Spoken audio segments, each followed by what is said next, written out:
Méthodologie du commentaire littéraire pour les séries générales. Nous abordons ici la troisième étape, c'est l'étape d'analyse. Donc je vous rappelle que notre sujet, d'étude, notre sujet d'application, c'est Bel-Ami, donc un extrait de Bel-Ami de Maupassant.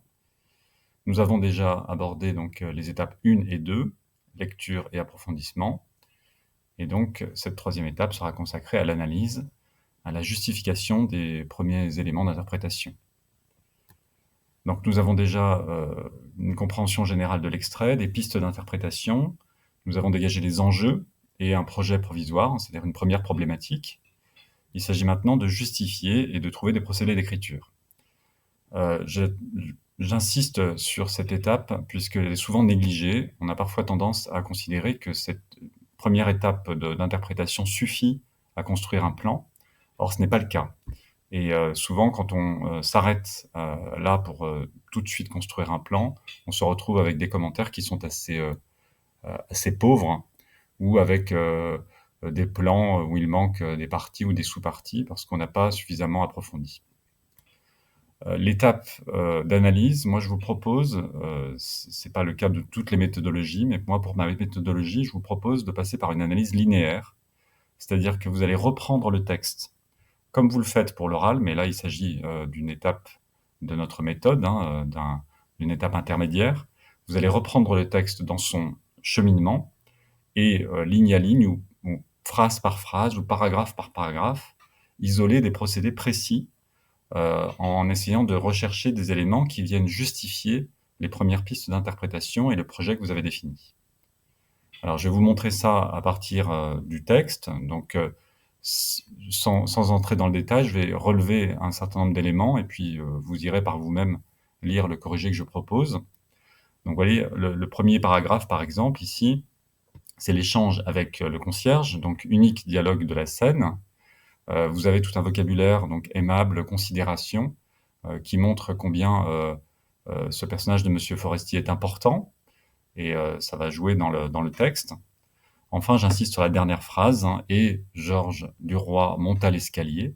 Phrase très courte, avec cette conjonction de coordination qui ouvre, l'utilisation du passé simple, qui marque une action, et cette phrase va dramatiser un petit peu la scène qui va suivre. Elle va la mettre en valeur, la mettre en scène.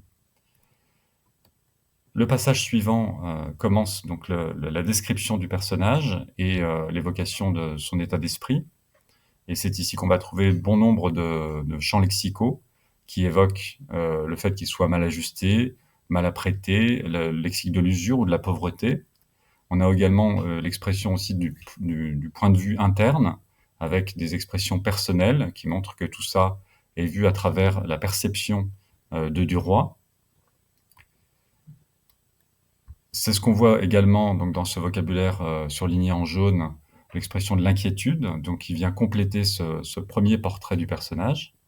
Et un passage important, ce « et soudain il aperçut », que j'ai souligné ici en rouge, qui marque la bascule du texte, c'est-à-dire le moment où il se retrouve devant la glace du premier étage et où il se reconnaît, enfin il se voit différemment. Et donc il faudra insister sur l'adverbe soudain, sur le passé simple ici, sur la conjonction de coordination, qui viennent insister sur l'importance de ce moment.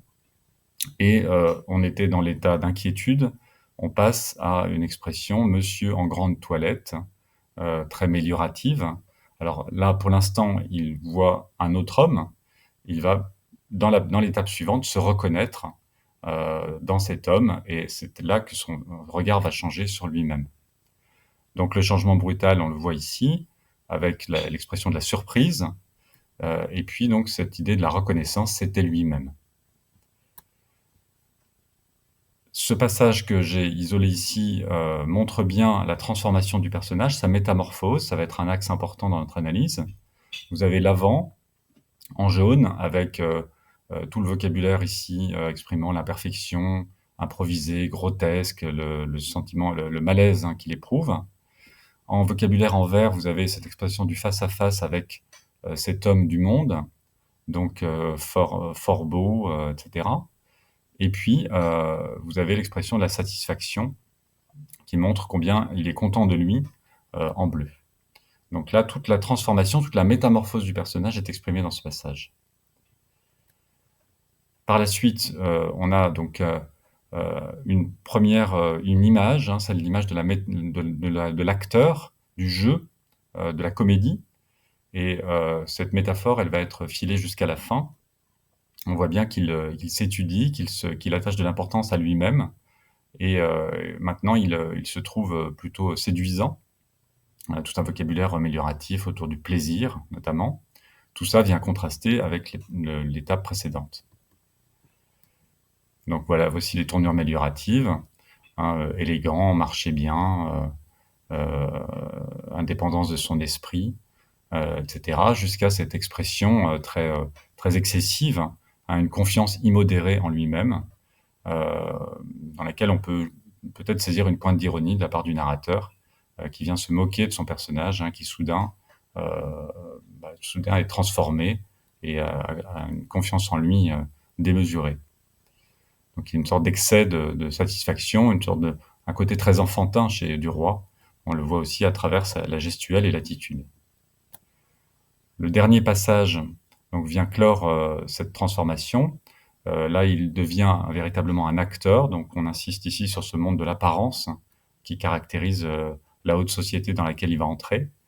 Il a bien compris qu'il fallait jouer un rôle, être un autre, et c'est ce qu'il fait ici.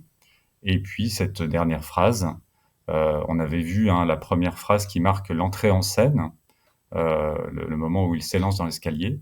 Là, on a une phrase très courte également, puis tendant la main vers le timbre, il sonna.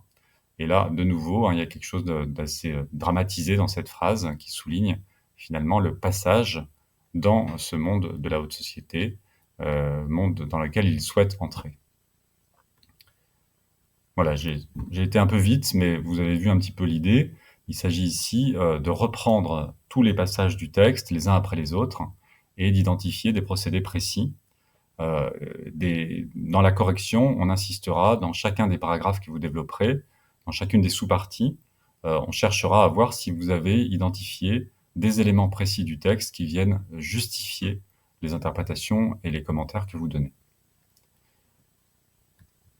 Donc la dernière étape ce travail au brouillon, ce sera la construction du plan. On a maintenant terminé l'analyse de l'extrait avec cette troisième étape.